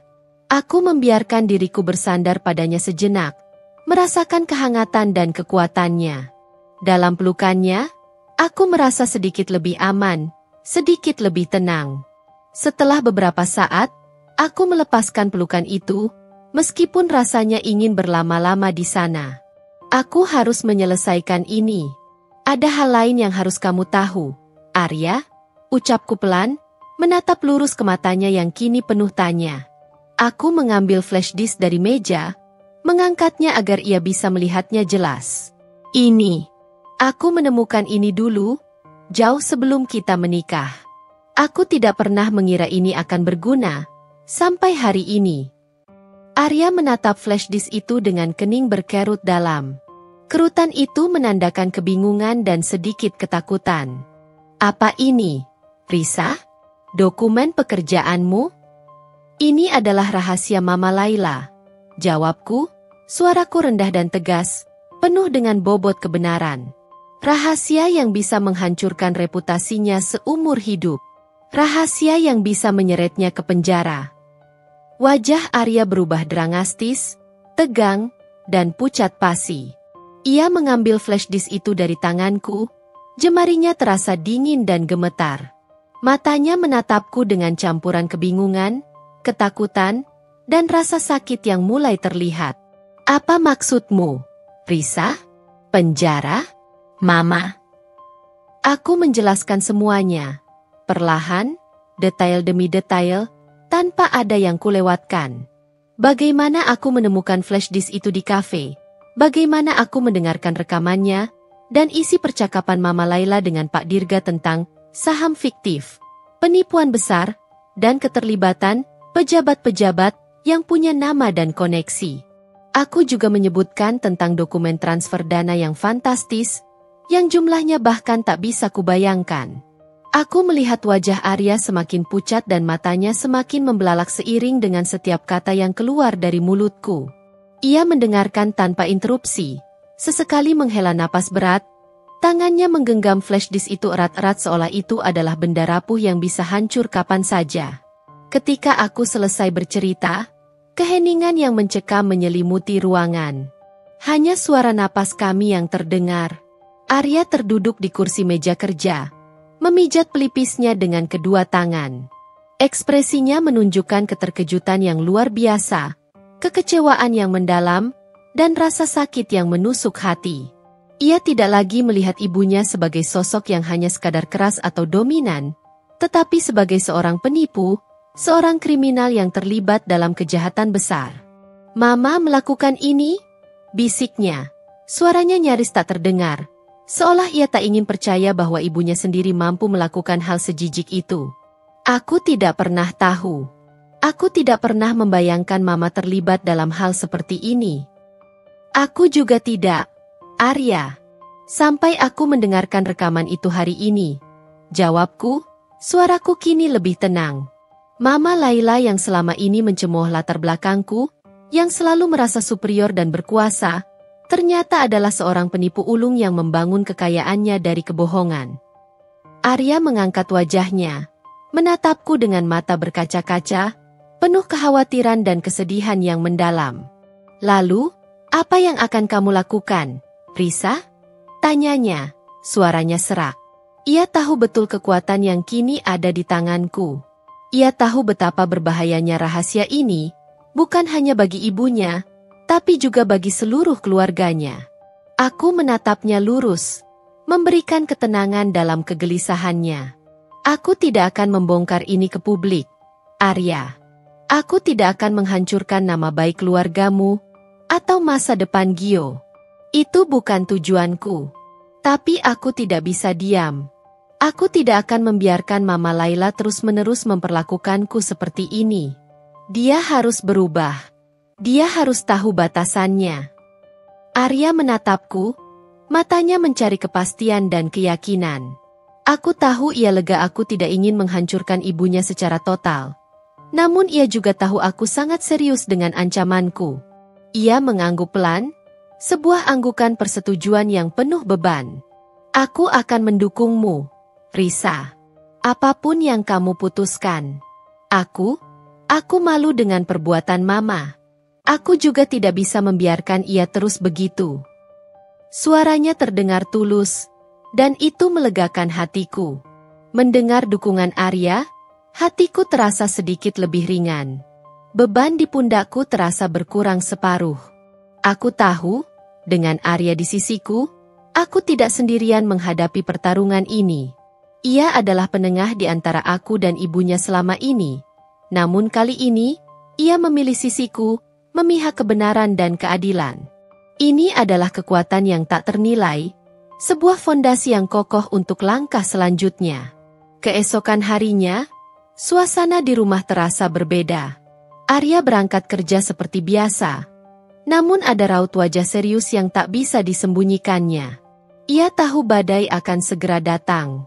Aku sendiri menghabiskan pagi itu dengan merawat Gio. Namun pikiranku tak pernah lepas dari rencana yang sudah kubulatkan. Aku harus mengambil langkah pertama. Pukul 10 pagi, setelah memastikan Gio tidur siang, aku meraih ponselku. Aku mencari kontak Mama Laila. Jemariku sempat ragu di atas layar, namun ingatan akan perlakuan kasarnya di jalan tol kembali membakar tekadku. Kali ini, Tidak ada lagi keraguan. Aku tidak ingin menemuinya secara langsung di rumahnya, atau di rumahku. Itu akan memberinya keunggulan, memberinya kesempatan untuk berteriak atau membuat keributan yang tidak kuinginkan. Aku butuh tempat netral, di mana ia akan merasa sedikit terpojok dan tidak bisa melakukan hal-hal gila. Sebuah tempat yang membuat ia harus menjaga citranya. Sebuah ide melintas. Restoran La Fleur. Restoran Prancis mewah langganan Mama Layla. Ia sering mengadakan acara arisan atau pertemuan penting di sana. Tempat itu selalu penuh dengan sosialita dan pebisnis. Di sana, Mama Layla akan sangat berhati-hati dengan setiap gerak-geriknya, setiap kata yang keluar dari bibirnya. Ia akan mati-matian menjaga topengnya. Aku mengetik pesan singkat, bukan panggilan telepon, karena aku tak ingin ia bisa mendominasi percakapan. Sebuah pesan teks akan lebih efektif dan membuat ia penasaran. Kepada Mama Layla, ada hal penting yang perlu kita bicarakan secara pribadi. Saya ingin mengundang Mama makan siang besok, hari Selasa, pukul 12 siang, di restoran La Fleur. Ada sesuatu yang ingin saya tunjukkan dan diskusikan yang akan sangat mempengaruhi Mama dan keluarga. Mohon kehadirannya. Ini sangat mendesak. Risa. Aku membaca ulang pesan itu. Cukup formal, tegas, dan yang terpenting, penuh misteri. Kata-kata, hal penting, secara pribadi, dan sangat mempengaruhi Mama dan keluarga, pasti akan memicu rasa penasarannya. Mama Layla adalah orang yang sangat peduli dengan citranya, dan ia tidak akan melewatkan sesuatu yang berpotensi mempengaruhi keluarga atau dirinya. Setelah menekan tombol kirim, aku merasakan sedikit getaran di tanganku. Ini adalah langkah pertama dari pertarungan yang sebenarnya. Beberapa menit berlalu. Tidak ada balasan. Aku tahu Mama Layla pasti sedang memikirkannya. Ia mungkin bingung, penasaran, dan sedikit curiga. Ini bukan tipikal aku. Biasanya, aku akan menelepon dengan nada sopan, atau mengirim pesan yang lebih ramah. Akhirnya, ponselku bergetar. Sebuah balasan dari Mama Layla. Baik, Mama akan datang. Pastikan kau tidak membuang waktu Mama. Singkat, padat, dan angkuh, seperti biasa. Tapi yang penting, ia setuju. Ia termakan umpan. Sebuah senyum tipis terukir di bibirku. Ini adalah permulaan. Ia tidak tahu, undangan ini adalah jebakan, sebuah undangan menuju meja perundingan di mana ia akan menghadapi kebenaran pahit. Aku menatap jam di dinding. Hari ini Senin. Besok Selasa. Aku punya waktu kurang dari 24 jam untuk mempersiapkan diri sepenuhnya. Aku harus memastikan laptop terisi penuh, flash disk aman, dan diriku siap secara mental untuk menghadapi konfrontasi terbesar dalam hidupku. Tekadku semakin kuat. Mama Layla telah mengundang kami ke medan pertempuran. Namun ia tak menyadari bahwa aku, menantu yang ia anggap tak berdaya, kini memegang kendali penuh atas jalannya pertandingan. Undangan penuh misteri itu telah terkirim. Sekarang, tinggal menunggu waktu untuk menari di atas panggung kebenaran. Pagi itu, Selasa, udara Jakarta terasa lebih dingin dari biasanya, seolah alam pun turut menahan napas untuk drama yang akan terjadi. Aku bangun lebih awal, mandi, dan memilih pakaian yang sederhana namun elegan. Gaun selutut berwarna navy blue yang memberikan kesan tenang namun tegas. Aku ingin Mama Layla melihatku bukan sebagai menantu yang lusuh dan penurut, melainkan sebagai wanita yang berani dan percaya diri. Arya sudah berangkat kerja. Setelah memberiku pelukan erat dan bisikan, "Aku percaya padamu, Risa. Hati-hati." Setelah memastikan Gio tertidur pulas dan aman di bawah pengawasan Nani, pengasuhnya, aku memesan taksi online. Jantungku berdebar tak beraturan, campuran antara rasa gugup dan antusiasme. Ini bukan sekadar makan siang. Ini adalah arena. Restoran La Fleur tampak mewah dan anggun seperti biasa. Interiornya klasik Prancis, dengan lampu kristal yang menggantung megah, Meja-meja berlapis taplak putih bersih, dan suara dentingan sendok garpu yang halus berpadu dengan obrolan rendah para pengunjung. Aku tiba 15 menit lebih awal, sengaja. Aku memilih meja yang agak tersembunyi di sudut, namun masih cukup terbuka untuk terlihat oleh sebagian besar pengunjung. Aku ingin Mama Laila merasa diawasi, meskipun ia belum tahu mengapa. Tak lama kemudian, sebuah mobil mewah berhenti di depan pintu masuk. Mama Laila keluar dengan langkah anggun, mengenakan setelan desainer berwarna pastel yang sempurna, tas tangan Hermes yang berkilau, dan rambut yang tertata sangat rapi. Ia adalah citra sempurna seorang sosialita. Matanya menyapu ruangan, dan pandangannya berhenti padaku. Sebuah kerutan tipis muncul di dahinya, ekspresi heran dan sedikit curiga. Ia pasti bertanya-tanya, mengapa aku memilih tempat ini? Ia berjalan mendekat, senyum tipis yang biasa ia gunakan di depan umum terpasang di bibirnya. Risa, jadi ini yang kamu maksud, penting? Makan siang di La Fleur? Mama pikir ada apa? Ujarnya dengan nada meremehkan begitu ia tiba di meja, tak langsung duduk. Matanya menilaiku dari atas ke bawah. Silakan duduk, Ma, ujarku tenang, mengabaikan sindirannya. Aku mempersilakan pelayan untuk menuangkan air mineral. Mama Laila mendesah pelan, namun akhirnya duduk di hadapanku. Ia mengambil menu, pura-pura membaca, meskipun aku tahu ia lebih tertarik untuk mengintimidasi daripada memesan makanan. Saya kira Mama ingin melihat isinya, ujarku tenang, menikmati ekspresi ketakutan yang kini jelas terpampang di wajahnya. Atau mungkin Mama ingin menjelaskan dulu tentang proyek fiktif, saham fiktif, dan para pejabat yang terlibat itu. Mama Laila membeku. Suaranya tercekat, ia tak bisa berkata-kata. Ini adalah awal dari segalanya. Wajah Mama Laila berubah drastis, secepat kilat. Dari angkuh dan meremehkan, kini ia diliputi ketakutan dan kepanikan yang mendalam. Bola matanya melebar, menatap flash disk perak di tangannya seolah itu adalah bom waktu yang siap meledak di tengah-tengah restoran mewah ini. Ia tergagap, berusaha mencari kata-kata yang tepat untuk membela diri atau menyerang balik, namun tak ada yang keluar dari bibirnya yang kaku. Keringat dingin mulai membasahi pelipisnya, kontras dengan semilir AC restoran yang begitu sejuk. Seluruh topeng kesempurnaannya mulai retak. Ini tidak mungkin, bisiknya lagi. Suaranya serak dan hampir tak terdengar, seolah ia sedang berhalusinasi. Ia menatapku dengan tatapan tak percaya, seolah aku adalah hantu dari masa lalu yang datang menghantuinya, membongkar rahasia tergelapnya. Bagaimana kamu bisa punya ini? Dari mana?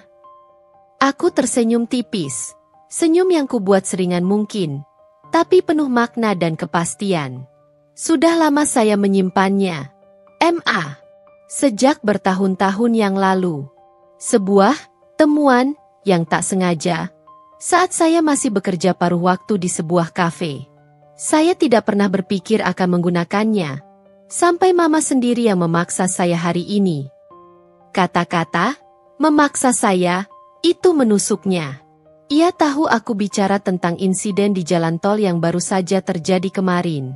Giginya menggeletuk pelan, rahangnya mengeras. Ia melirik ke sekeliling, memastikan tidak ada pengunjung lain yang memperhatikan drama yang berlangsung di meja kami. Di restoran semewah ini, orang-orang sibuk dengan urusan mereka sendiri, menikmati hidangan mahal, dan obrolan bisnis atau sosialita. Tak ada yang tahu badai yang sedang bergolak di antara kami berdua. Apa yang kamu inginkan, Risa? Tanyanya, suaranya lebih pelan, penuh kehati-hatian. Ada nada panik yang tak bisa ia sembunyikan lagi. Sebuah nada yang belum pernah kudengar darinya. Sikap angkuhnya sudah lenyap sepenuhnya, digantikan oleh kewaspadaan dan ketakutan yang menggerogoti. Aku sengaja diam sejenak, membiarkan ketegangan menguasai dirinya. Aku ingin ia merasakan apa itu ketakutan yang sesungguhnya, apa itu rasa tidak berdaya yang selama ini sering kualami. Aku ingin ia tahu bagaimana rasanya terancam oleh seseorang yang selama ini ia remehkan, Ia pandang sebelah mata. Saya tidak menginginkan uang, Ma, ujarku akhirnya.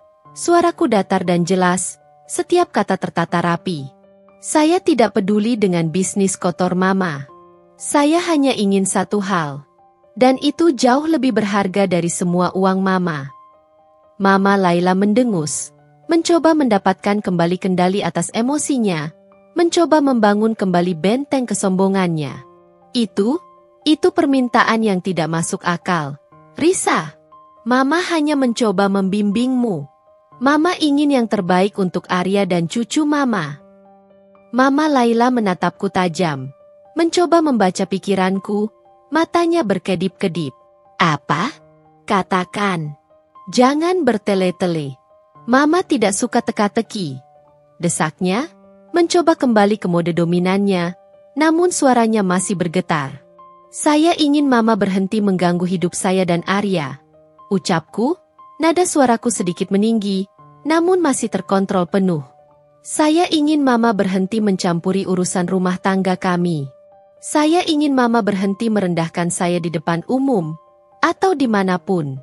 Saya ingin Mama memperlakukan saya sebagai menantu, bukan pembantu, bukan pula barang buangan yang bisa Mama lempar sesuka hati. Membimbing atau mengontrol? Ma? Membimbing atau menghina? Aku membalas tatapannya, tak gentar sedikit pun. Sampai kapan Mama akan berpura-pura sempurna di depan orang lain? Padahal di belakang layar, Mama adalah seorang penipu? Apa Mama tidak malu? Jika rahasia ini terungkap, aku tahu aku telah memukul telak titik lemahnya. Reputasi, nama baik, dan citranya di mata masyarakat kelas atas. Mama Laila mendadak terdiam, membeku di tempat. Wajahnya yang semula pucat kini sedikit memerah karena amarah yang bercampur dengan ketakutan dan rasa malu yang dalam. Ia mengepalkan tangan di bawah meja, berusaha menyembunyikan getarannya. Kamu mengancam Mama? Tanyanya. Suaranya bergetar antara marah dan ketakutan yang tak tertahankan. Matanya memancarkan campuran emosi yang tak bisa ia kendalikan. Anggap saja ini peringatan. Ma, jawabku tenang, dengan senyum tipis yang tak mencapai mata. Saya punya semua bukti yang valid. Semua rekaman suara dan dokumen ada di hard drive saya, yang tersimpan aman. Flash disk ini hanyalah duplikat, hanya untuk menunjukkan pada Mama bahwa saya serius. Jika Mama terus-menerus mengganggu, saya tidak akan ragu untuk menyebarkan ini. Tidak ke polisi, karena saya tahu itu akan menghancurkan Arya juga, dan saya tidak menginginkan itu. Tapi ke media massa, Ma, ke seluruh jaringan sosialita Mama. Bayangkan, bagaimana reaksi teman-teman arisan Mama yang sering Mama pamerkan itu saat tahu Mama Laila yang terhormat ini ternyata seorang kriminal yang terlibat kasus penipuan besar. Aku melihat matanya membelalak penuh kengerian. Ancaman untuk menyebarkan rahasia itu ke media dan lingkungan sosialnya jauh lebih menakutkan baginya daripada ancaman penjara. Penjara bisa ia sembunyikan, bisa ia tutupi dengan alasan sakit atau pergi ke luar negeri. Tapi aib di mata teman-teman sosialitanya, itu adalah neraka baginya, kehancuran sosial yang tak bisa dimaafkan. Ia akan menjadi bahan gosip dan cemoohan seumur hidup. Mama Laila terdiam lama, mematung. Ia menggenggam erat flash disk kosong itu, seolah nyawanya bergantung padanya, seolah ia bisa merasakan bukti kejahatannya di genggamannya. Di sana, di meja makan mewah restoran La Fleur, di tengah keramaian yang tak menyadari drama di antara kami, dinamika kekuasaan telah bergeser secara permanen. Senjata itu kini berada di tanganku. Ia tidak lagi menjadi penguasa yang angkuh dan tak tersentuh. Ia menjadi seorang yang terpojok, terancam, dan tak berdaya. Kamu tidak akan melakukannya. Bisiknya, lebih seperti mencoba meyakinkan dirinya sendiri daripada aku. Suaranya terdengar hampa. Saya tidak ingin melakukannya. Ma, sungguh. Tapi saya akan melakukannya, jika Mama tidak berubah. Tegasku, pilihan ada di tangan Mama. Mama ingin saya dan Gio hidup tenang dan bahagia di rumah ini. Tanpa gangguan Mama, Atau Mama ingin seluruh dunia tahu siapa Mama Laila yang sebenarnya, dan melihat reputasi yang Mama bangun bertahun-tahun itu hancur berkeping-keping. Aku menatapnya dengan tatapan tanpa ampun. Ini adalah pertarungan yang harus aku menangkan. Demi Gio, demi diriku, demi harga diri yang selama ini diinjak-injak. Dan untuk pertama kalinya dalam hidupku, aku melihat Mama Laila benar-benar takut. Ketakutan yang tulus, tanpa topeng. Keheningan panjang mencekam meja kami di tengah hiruk-pikuk restoran. Mama Laila masih mematung, flash disk kosong itu tergenggam erat di tangannya. Matanya yang biasanya penuh dominasi kini memancarkan keputusasaan dan kekalahan. Ia tak lagi mencoba berdebat, tak lagi mencoba menghina. Ia terpukul telak. Ini adalah pertama kalinya aku melihatnya begitu tak berdaya. Aku tahu aku telah memukul telak titik lemahnya. Reputasi, nama baik, dan citranya di mata masyarakat kelas atas. Mama Laila mendadak terdiam, membeku di tempat. Wajahnya yang semula pucat kini sedikit memerah karena amarah yang bercampur dengan ketakutan dan rasa malu yang dalam. Ia mengepalkan tangan di bawah meja, berusaha menyembunyikan getarannya. Kamu mengancam Mama? Tanyanya. Suaranya bergetar antara marah dan ketakutan yang tak tertahankan. Matanya memancarkan campuran emosi yang tak bisa ia kendalikan. Anggap saja ini peringatan. Ma, jawabku tenang, dengan senyum tipis yang tak mencapai mata. Saya punya semua bukti yang valid. Semua rekaman suara dan dokumen ada di hard drive saya, yang tersimpan aman. Flash disk ini hanyalah duplikat. Hanya untuk menunjukkan pada Mama bahwa saya serius. Jika Mama terus-menerus mengganggu, saya tidak akan ragu untuk menyebarkan ini. Tidak ke polisi, karena saya tahu itu akan menghancurkan Arya juga, dan saya tidak menginginkan itu. Tapi ke media massa, Ma, ke seluruh jaringan sosialita Mama. Bayangkan, bagaimana reaksi teman-teman arisan Mama yang sering Mama pamerkan itu saat tahu Mama Laila yang terhormat ini ternyata seorang kriminal yang terlibat kasus penipuan besar. Aku melihat matanya membelalak penuh kengerian. Ancaman untuk menyebarkan rahasia itu ke media dan lingkungan sosialnya jauh lebih menakutkan baginya daripada ancaman penjara. Penjara bisa ia sembunyikan, bisa ia tutupi dengan alasan sakit atau pergi ke luar negeri. Tapi aib di mata teman-teman sosialitanya, itu adalah neraka baginya. Kehancuran sosial yang tak bisa dimaafkan. Ia akan menjadi bahan gosip dan cemoohan seumur hidup. Mama Laila terdiam lama, mematung. Ia menggenggam erat flash disk kosong itu, seolah nyawanya bergantung padanya. Seolah ia bisa merasakan bukti kejahatannya di genggamannya. Di sana, di meja makan mewah restoran La Fleur, di tengah keramaian yang tak menyadari drama di antara kami, dinamika kekuasaan telah bergeser secara permanen. Senjata itu kini berada di tanganku. Ia tidak lagi menjadi penguasa yang angkuh dan tak tersentuh. Ia menjadi seorang yang terpojok, terancam, dan tak berdaya. Kamu tidak akan melakukannya. Bisiknya, lebih seperti mencoba meyakinkan dirinya sendiri daripada aku. Suaranya terdengar hampa. Saya tidak ingin melakukannya. Ma, sungguh. Tapi saya akan melakukannya. Jika Mama tidak berubah, tegasku, pilihan ada di tangan Mama. Mama ingin saya dan Gio hidup tenang dan bahagia di rumah ini, tanpa gangguan Mama? Atau Mama ingin seluruh dunia tahu siapa Mama Laila yang sebenarnya, dan melihat reputasi yang Mama bangun bertahun-tahun itu hancur berkeping-keping? Aku menatapnya dengan tatapan tanpa ampun. Ini adalah pertarungan yang harus aku menangkan. Demi Gio, demi diriku, demi harga diri yang selama ini diinjak-injak. Dan untuk pertama kalinya dalam hidupku, aku melihat Mama Laila benar-benar takut. Ketakutan yang tulus, tanpa topeng. Keheningan panjang mencekam meja kami di tengah hiruk-pikuk restoran. Mama Laila masih mematung, flash disk kosong itu tergenggam erat di tangannya. Matanya yang biasanya penuh dominasi kini memancarkan keputusasaan dan kekalahan. Ia tak lagi mencoba berdebat, tak lagi mencoba menghina. Ia terpukul telak. Ini adalah pertama kalinya aku melihatnya begitu tak berdaya. Jadi, apa yang kau inginkan sekarang? Suaranya terdengar serak. Pria itu tertawa kecil. Tawa yang sinis dan meremehkan. Jangan buang waktu, Nona. Kami tahu Anda punya rekaman dan dokumen-dokumen itu. Dan kami juga tahu Anda sudah menggunakannya untuk menekan Mama Laila. Dia memang pantas mendapatkannya.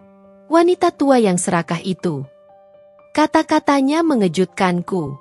Jika orang ini tahu detail itu, berarti ia benar-benar terlibat atau setidaknya sangat dekat dengan lingkaran Mama Laila.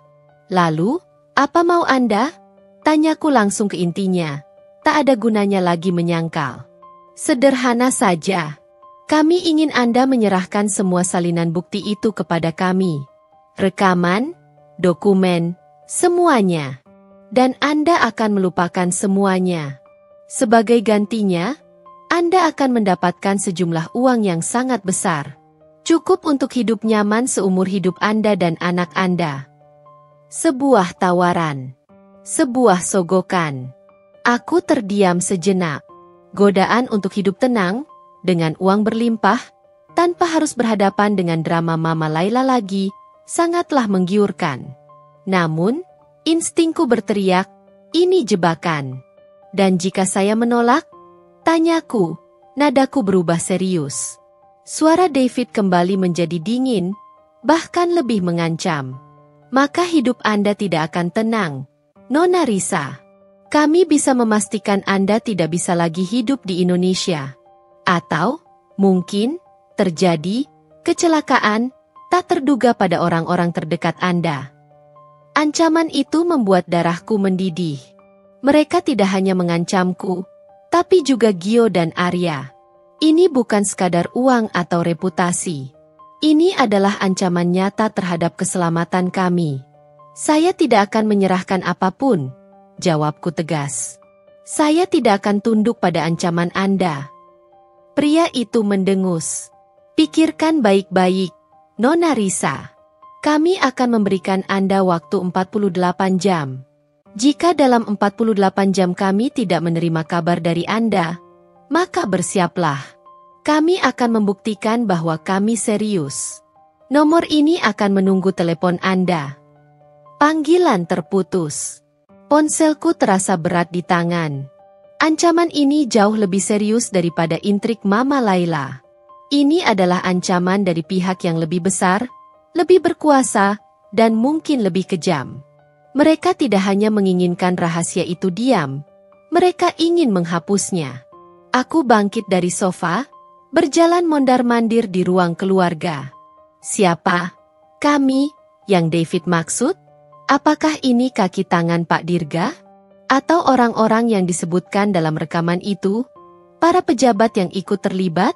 Mama Laila memang mundur, tapi ia telah membuka pintu bagi musuh yang lebih besar. Ketenangan yang baru saja kurasakan hancur lebur. Aku tidak bisa lagi sekadar menekan Mama Laila. Sekarang, aku harus menghadapi ancaman yang bisa membahayakan nyawaku dan keluargaku. Flash disk itu, yang tadinya kupikir adalah senjataku, kini terasa seperti bom waktu yang meledak di tanganku.